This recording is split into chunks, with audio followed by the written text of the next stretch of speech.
दूर किसी जंगल में मानो चिड़िया अपनी बेटी के साथ रहा करती थी। मानो चिड़िया बहुत अच्छी और हमदर्द थी। उसने अपनी बेटी पिंकी की भी बहुत अच्छी तरबियत की थी। पिंकी भी अपने माँ के जैसी मिलनसार, हमदर्द और बहुत अच्छी तरबियत की मालिक थी। पिंकी बेटा, इस जंगल में कहीं करीब से दाना नहीं मिलता। दाना लेने के लिए हमें जंगल के दूसरी तरफ पहाड़ों के पीछे जाना पड़ता है। अब मैं बूढ़ी हो गई हूँ, मुझसे इतनी दूर नहीं जाया जाता। अब से तुम्हें जाना होगा दाना लेने के लिए। जी मम्मा, मुझे पता है। आप बिल्कुल भी फिक्र ना करें, मैं अब बड़ी हो गई हूँ। आप घर में रहकर आराम करना और मैं पहाड़ों के दूसरी तरफ से दाना लेकर आ जाऊंगी। अभी दोनों माँ बेटी बातें कर रही होती हैं कि वहाँ पर रानी चिड़िया भी अपनी बेटी के साथ आ जाती है। मैं तो बहुत थक गई हूँ, मेरा तो सांस भी फूलने लग गया है और सफ़र भी आधा नहीं हुआ। रानी चिड़िया, क्या बात है? तुम्हारी तबीयत तो ठीक है ना? और तुम कहाँ जा रही हो? मानो बहन, मैं पहाड़ों के दूसरी तरफ दाना लेने जा रही हूँ, लेकिन अब मुझ में हिम्मत नहीं है और उड़ने की।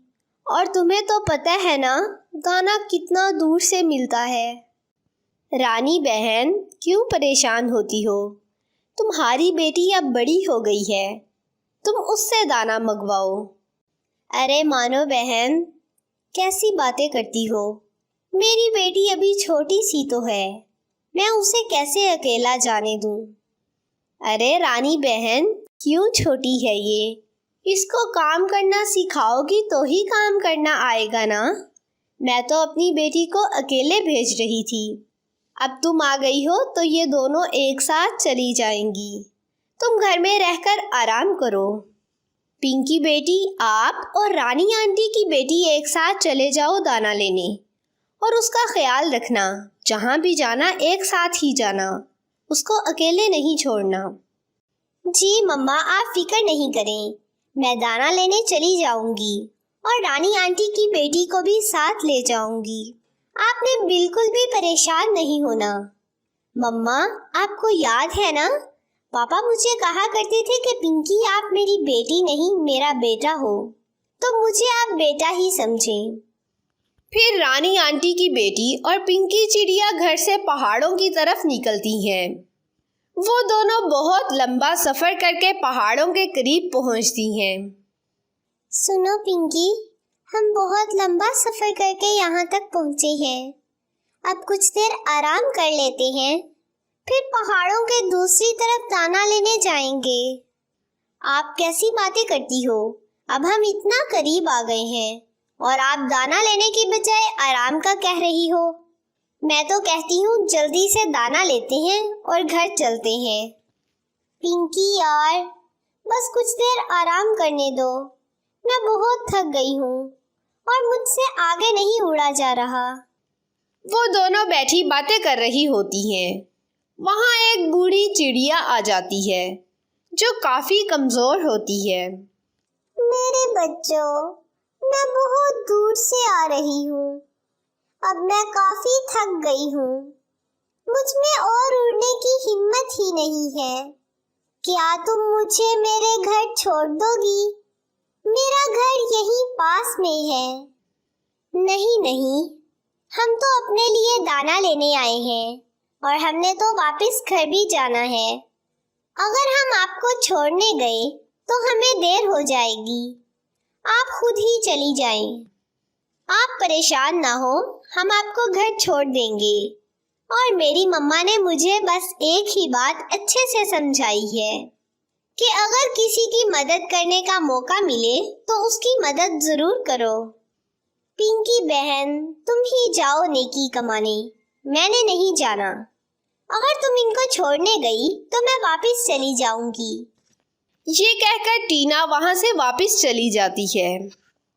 तुम्हें तो घर का रास्ता ही नहीं पता, फिर तुम कैसे घर जाओगी? चले, मैं आपको घर छोड़ आती हूँ। ये कहकर पिंकी चिड़िया बूढ़ी चिड़िया को उसके घर ले जाती है। जब वो दोनों बूढ़ी चिड़िया के घर पहुंचते हैं तो बूढ़ी चिड़िया एकदम से बहुत ही खूबसूरत और प्यारी चिड़िया में बदल जाती है। पिंकी बेटा, आप खौफजदा ना हो। मैं एक जादुई चिड़िया हूँ। जहाँ तुम मुझे मिली थी, मैं उस रास्ते पर अच्छे परिंदों की मदद करती हूँ। तुमने मुझे कमजोर और बेबस जानकर मेरी मदद की। आप तो बहुत खूबसूरत और प्यारी हो। आपने फिर बूढ़ी चिड़िया का रूप क्यों अपनाया हुआ था? पिंकी चिड़िया, मुझे अच्छे और नेक परिंदों की मदद करके बहुत ज्यादा सुकून मिलता है, इसलिए मैंने बूढ़ी चिड़िया का रूप अपनाया था, ताकि मुझे पता चले कि कौन अच्छा है और कौन अच्छा बनने का ढोंग करता है। फिर जो अच्छे और दूसरों की मदद करने वाले परिंदे होते हैं, मैं उनकी मदद करती हूँ। मैं तो अपने घर से दाना लेने गई थी। मुझे अब बहुत देर हो चुकी है। मैंने अभी तक दाना भी नहीं लिया है। अब आप मुझे इजाजत दें ताकि मैं दाना लेकर अपने घर जाऊं। मेरी मम्मा मेरा इंतजार कर रही होंगी। पिंकी बेटा, आप चली जाना, लेकिन जाने से पहले मैं आपको एक तोहफा देना चाहती हूँ। ये छोटा सा बर्तन है, आप ले जाओ। आपको जब भी दाने की जरूरत होगी, आप इस बर्तन को कह देना कि मुझे दाना चाहिए, तो इस बर्तन में दाना निकलना शुरू हो जाएगा। क्या सच में ऐसा भी हो सकता है? मैं जब भी दाने का बोलूंगी तो ये बर्तन मुझे दाना देगा? फिर पिंकी चिड़िया वो बर्तन लेकर घर आ जाती है। पिंकी बेटा, मैं कब से आपका इंतजार कर रही थी। आपने आने में बहुत देर लगा दी। मुझे तो बहुत अजीब से वसवसे आ रहे थे।